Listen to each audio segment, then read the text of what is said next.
तो लोकतंत्र के सबसे बड़े महापर्व का शुभारंभ हो गया है। चुनाव आयोग के 2024 के लोकसभा चुनाव की तारीखों की घोषणा कर दी गई है, जिसको लेकर बीजेपी एनडीए इन चुनावों में उतरने के लिए पूरी तरह से तैयार है। इसके साथ साथ सुशासन और जनसेवा के अपने ट्रैक रिकॉर्ड के आधार पर हम जनार्दन के बीच पहुंचेंगे, ये कहते नजर आए हैं प्रधानमंत्री नरेंद्र मोदी। इसको लेकर बाकायदा मोदी जी ने एक्स हैंडल पर शेयर भी अपनी बात की और कहा कि मुझे पूरा विश्वास है कि 140 करोड़ परिजन और साथ ही जो परिवारजन है 96 करोड़ से ज्यादा मतदाता हैं। जैसा कि आपने बताया कि लोकसभा चुनाव का ऐलान आज कर दिया गया है, लगातार ये महा कवरेज और इस दौरान सबसे बड़ा पैनल प्रदेश का हमारे साथ मौजूद है। हमारे साथ स्टूडियो में राकेश गोयल जी मौजूद हैं, राजनीतिक विश्लेषक के तौर पर लगातार बने हुए हैं। शैलेंद्र जी भारतीय जनता पार्टी की तरफ से हमारे साथ मौजूद हैं, प्रवक्ता, और साथ ही साथ कांग्रेस पार्टी के प्रवक्ता भरत मेघवाल भी हमारे साथ लगातार बने हुए हैं, भरत जी। और साथ ही आपको बता दें कि वरिष्ठ पत्रकार के तौर पर जैमिनी साहब हमारे साथ लगातार बने हुए हैं। जैमिनी साहब, जिस मुद्दे पर हम बात कर रहे थे, जिस मुद्दे पर हम चर्चा कर रहे थे कि आखिरकार एक तरफ प्रधानमंत्री नरेंद्र मोदी का चेहरा है, उसकी लोकप्रियता है, 10 सालों के बीजेपी के काम है जो बीजेपी लगातार गिना रही है। दूसरी तरफ अगर एक पत्रकार के तौर पर हम आपसे जानें तो कांग्रेस के पास या विपक्षी दलों की अगर हम बात करें, इंडी गठबंधन की बात कर लें, पूरे देश के प्रेक्षेप में आप कैसे देख पा रहे हैं? देखिए, सबसे इम्पॉर्टेंट चीज़ है इंडी गठबंधन के में अगर हम बात करें कि ये जो समझौते होते हैं वो ज़मीनों पर हकीकत जामा या अमली जामा नहीं पहन पाते हैं। जो हमने देखा सपा बसपा और कांग्रेस में यूपी में समझौता हुआ, लेकिन कहा गया कि बसपा के वोट सपा को नहीं मिले और सपा वालों ने कहा बसपा के नहीं मिले, और 4% जो कांग्रेस के वोट है वो उनको नहीं मिले। तो केवल गठबंधन ऊपर से हो जाने से जो वोटर है, जिस विचारधारा से प्रभावित है, वो वोटर शिफ्ट नहीं हो रहा। और यही कारण है कि मोदी जी के गठबंधन के सामने ये गठबंधन नहीं रुक पा रहा। और उसका रीजन ये है कि देश भर में कोई एक चेहरा अभी इंडी गठबंधन के पास नहीं है जो ये बता सके कि ये हमारे प्रधानमंत्री होंगे, ये नरेंद्र मोदी के सामने होंगे। क्योंकि क्रिकेट और सियासत में बहुत सिमिलरिटी होती है। आपको पता होता है कि किस बैट्समैन की क्या कमजोरी है तो किस बॉलर से बॉल डलवाई जाती है। सेम पॉलिटिक्स में होता है।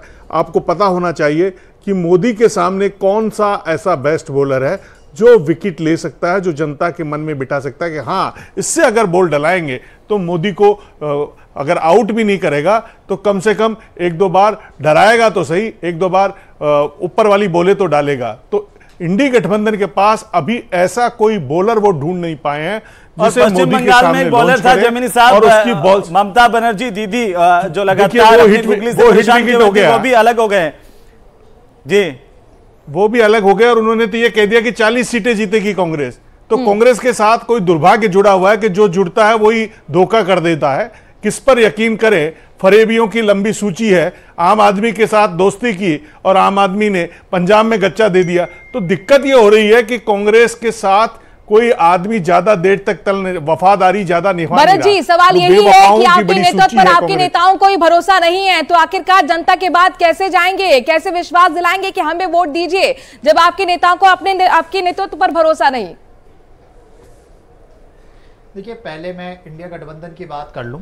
जब से इंडिया गठबंधन की बात शुरू हुई, आप ये देखिए, प्रधानमंत्री मोदी जी जिन्होंने कभी भी एनडीए की एक बैठक तक नहीं ली थी, उसका आगाज होते ही उन्होंने एनडीए की बैठक लेनी शुरू की। जो इनके घटक दल थे उनकी बैठक लेनी शुरू करी, वहां से बताया कि इनको कैसा डर लगता है। उसके बाद बिहार के अंदर जोड़ तोड़ करके नीतीश की सरकार को उन्होंने चेंज किया, और उसके बाद अब जिस तरीके से बाकी कांग्रेस के लोगों को ये अपने गठबंधन में जोड़ने का काम करते हैं, स्वाभाविक रूप से वो प्रधानमंत्री जी की और बीजेपी की जो डर है वो डर बताता है। रही बात दूसरी, हमारे नेता, तो देखिए आज हमारे नेता राहुल गांधी जी पिछले 9 साल से संघर्ष करते हुए रोड पर किसान की, युवाओं की, महिलाओं की, हर एक की बात करते हैं।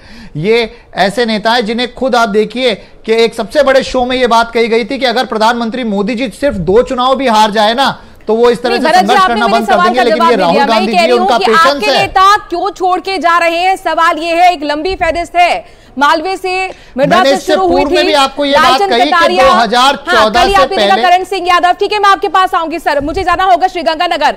हमारे संवाददाता मैं इसका जवाब देना चाहूंगा, तैयार रखिएगा, सुनेंगे सभी दर्शक, बहुत महत्वपूर्ण होगा। अशोक के पास रुक करते हैं श्रीगंगानगर का। अशोक, चुनावी बिगुल बुझ चुका है जाहिर तौर पर, अब यहां पर बारी है मतदाताओं की अपने मत का इस्तेमाल करने की, लेकिन इन सब के बीच में किस तरह के सियासी समीकरण नजर आ रहे हैं, चूंकि दोनों ही पार्टी कह रही हैं हमारे दावों में दम।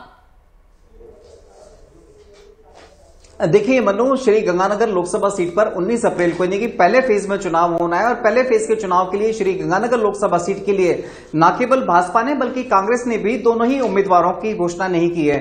यानी कि जहां अभी भाजपा प्रत्याशी का भी इंतजार बरकरार है, तो कांग्रेस ने भी अपने पत्ते गंगानगर लोकसभा सीट के लिए नहीं खोली है। लेकिन सबसे बीच लोकसभा चुनावों की आचार संहिता लगने से पहले भारतीय जनता पार्टी ने गंगानगर जिले के रहने वाले एक भाजपा कार्यकर्ता प्रहलाद टात को तो बिल्कुल यहां पर पहले चरण में मतदान है श्री गंगानगर में, अशोक जैसा आप बता रहे हैं, और अभी तक बीजेपी कांग्रेस दोनों तरफ से प्रत्याशियों का ऐलान होना बाकी है। मौजूदा सांसद क्या निहाल चंद मेघवाल को भारतीय जनता पार्टी रिपीट करती है या फिर उनकी जगह नया प्रत्याशी देती है, ये देखने वाली बात होगी। हेमंत, पहले यहाँ से जवाब दे लेते हैं, क्योंकि यहाँ पर हमें रोकना पड़ा था भरत जी को। भरत जी, जवाब दीजिए, आखिरकार क्यों आपके नेताओं का भंग मोह हो रहा है कांग्रेस से?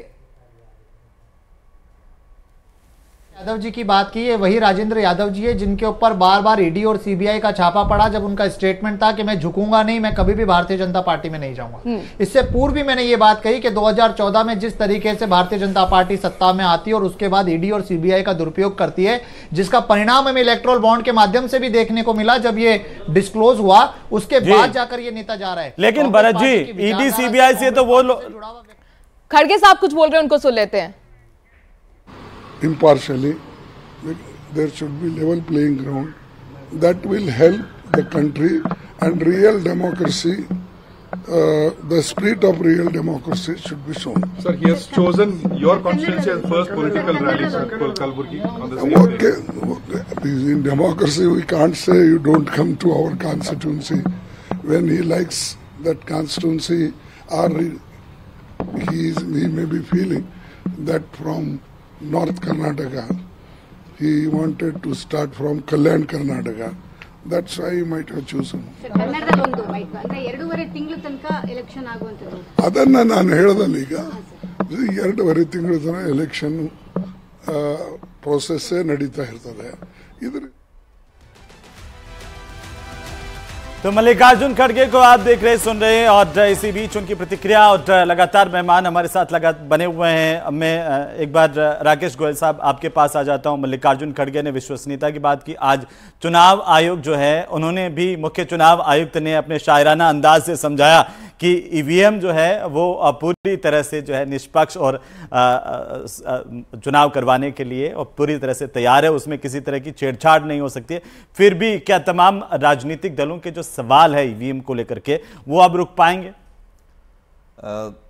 देखिए हेमंत जी, ईवीएम को लेके जब ठीकरा फोड़ा जाता है तो वो हमेशा जो हार रही है विपक्ष या कोई भी पार्टी, वो ईवीएम पे ठीकरा फोड़ देते हैं, हमेशा उसको दोषारोपण कर देते हैं। और बड़े शायराना अंदाज में इलेक्शन कमीशन ने भी इस चीज़ को एक कटाक्ष के रूप में भी बोला कि जहां आप जीतते हैं वहां आप बोलते नहीं, और जहां आप हारते हैं वहां आप हम पे भी टीका टिप्पणी करते हैं, और जो राजनीतिक दल है उन पे भी आप टीका टिप्पणी करते हैं। और थोड़ा सा मैं भरत जी ने जैसे बोल रहे थे बिहार के संदर्भ में, तो मैं उनको याद दिलाना चाहूंगा, बिहार में जो नीतीश और बीजेपी गठबंधन ही चुनाव जीत के सरकार में आए थे, उसके बाद उन्होंने ही उलटफेर करके आरजेडी ने नीतीश जी का गठबंधन किया। अब वापस वो अलायंस अपने पुराने ही रूप में आ गया है, तो इसमें उनको परेशान होने वाली कोई बात नहीं, और नेचुरल गठबंधन उनका शुरू से ही था, वो गठबंधन ही चुनाव जीता था। ठीक है, चैलेंज जी के पास में जाऊंगी ईवीएम के सवाल को लेकर। सर, ईवीएम को लेकर अभी से सवाल पूछे जा रहे हैं, मुझे लगता है परिणाम आने तक ये सवाल जारी रहेंगे, किस तरीके से इसका जवाब देंगे आप? देखिए, ये बताता है कि कांग्रेस पार्टी किस तरह से हताशा में, निराशा में डूबी हुई है, किस तरह से इनके नेता छोड़ के जा रहे हैं। और अभी आपने देखा होगा इनके राष्ट्रीय अध्यक्ष मल्लिकार्जुन खड़गे जी का जो भाव था वो बड़ा निराशापूर्ण भाव था, कोई उत्साह नहीं था, क्योंकि कांग्रेस पार्टी वंशवाद वाली पार्टी है। ये क्या लोकतंत्र की बात करेंगे?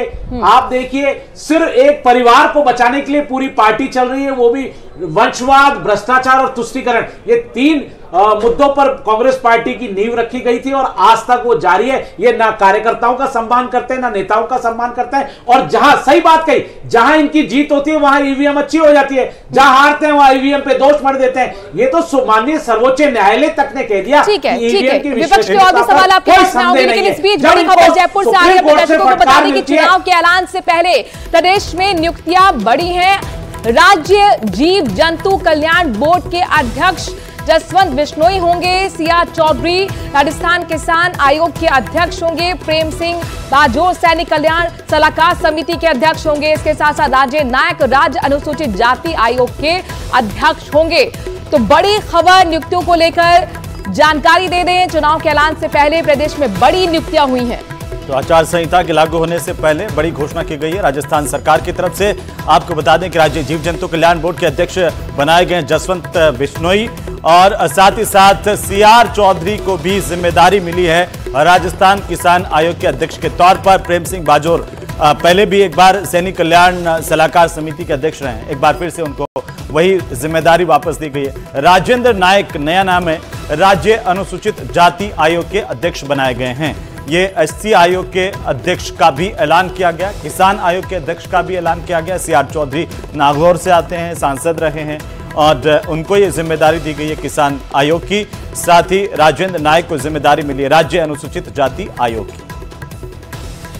तो हमारे साथ लगातार जी मनु। बिल्कुल, चैलेंज यहाँ पर लगातार कह रहे हैं कि ईवीएम को पर यहाँ पर हार का ठीकरा फोड़ता हुआ विपक्ष नजर आता है, लेकिन जब जीत जाता है तो फिर ईवीएम का सवाल क्यों नहीं आता? कैसे जवाब देंगे यहाँ पर भरत जी? आपने ईवीएम की बात कही, मैं बताना चाहता हूं कि ईवीएम के अंदर अभी 18 मार्च को ही सुप्रीम कोर्ट के अंदर सुनवाई होने वाली है, जिसमें यह बात कही गई थी जो चिप है उस चिप में वीवी जो पैट है, उस पैट के अंदर जो बटन दबाया जाता है वो बटन के बाद जो पर्ची निकलती है वो पर्ची दोनों अलग निकलती है। तो सुप्रीम कोर्ट ने सिर्फ टिप्पणी की है, सुप्रीम कोर्ट ने उस याचिका को लेने से मना नहीं किया जिसकी सुनवाई 18 मार्च को होनी है। पहली चीज ये, और दूसरी चीज, हमने न जाने कितनी ऐसी वीडियोस देखी है जिनमें ईवीएम हमें कहां मिली है, किस तरीके से चोरी करी हुई भी मिली है, उसका जवाब आज सही तरीके से माननीय जो आयुक्त महोदय थे उन महोदय ने नहीं दे पाया। दूसरी बात रही परिवारवाद की, मैं शैलेंद्र जी को बताना चाहता हूं कि जो दूसरी सूची अभी भारतीय जनता पार्टी आई थी उसमें से 26 नाम गिना सकता हूं मैं जो परिवारवाद के थे, जिनके बेटे को, बहू को, पत्नी को, अलग अलग लोगों को टिकट दी गई। तो दूसरों पर आरोप लगाने से पहले भारतीय जनता पार्टी को अपनी गिरेबान में झांकना चाहिए, उन्हें उन 10 साल के काम को बताना चाहिए जो ये बता नहीं सकते। आज भी इस देश के अंदर तकरीबन 70 लाख जो बच्चे हैं 6 से 7 वर्ष के, वो भूखे सोते हैं। ये अमेरिका के ब्लूमबर्ग की रिपोर्ट है। आज भी इस देश के अंदर जो 10 लाख की केवल सरकारी नौकरी लोगों को मिली है, ये संसद में दिया गया जवाब है। आज भी इस देश के अंदर बेरोजगार किस तरीके से प्रताड़ित हो रहे हैं, ये पूरा देश देख रहा है। मोदी का परिवार, एक बड़ी कैंपेन बीजेपी की तरफ से चलाई गई थी, इस पर मैं जवाब लूंगी, लेकिन शैलेंद्र जी यहां पर भरत जी के सवाल का जवाब दे दीजिए कि आपका परिवारवाद हमारे परिवारवाद से अलग कैसे है? देखिए, निश्चित तौर पर परिवारवाद और वंशवाद में अंतर होता है। जिस कांग्रेस पार्टी की सत्ता पर एक ही परिवार अब तक काबिज चलाया हो, बताइए ऐसा कभी भारतीय जनता पार्टी में हुआ है क्या? चाहे वो केंद्र हो चाहे प्रदेश हो, कभी भी एक परिवार का पार्टी की सत्ता नहीं रही। ये कांग्रेस पार्टी क्या बात करेगी? ये वंशवाद जो जवाहरलाल नेहरू से चलता आ रहा है और आज तक चल रहा है, और गांधी सरनेम भी चुराया है इन्होंने। इनसे पूछिए ना, गांधी सरनेम आया कहां से? इंदिरा गांधी जी की जो शादी हुई थी वो तो पारसी थे। तो आप बताइए ना, वो गांधी सरनेम आपने क्यों ले लिया? तो ये सिर्फ परिवारवाद और वंशवाद का ये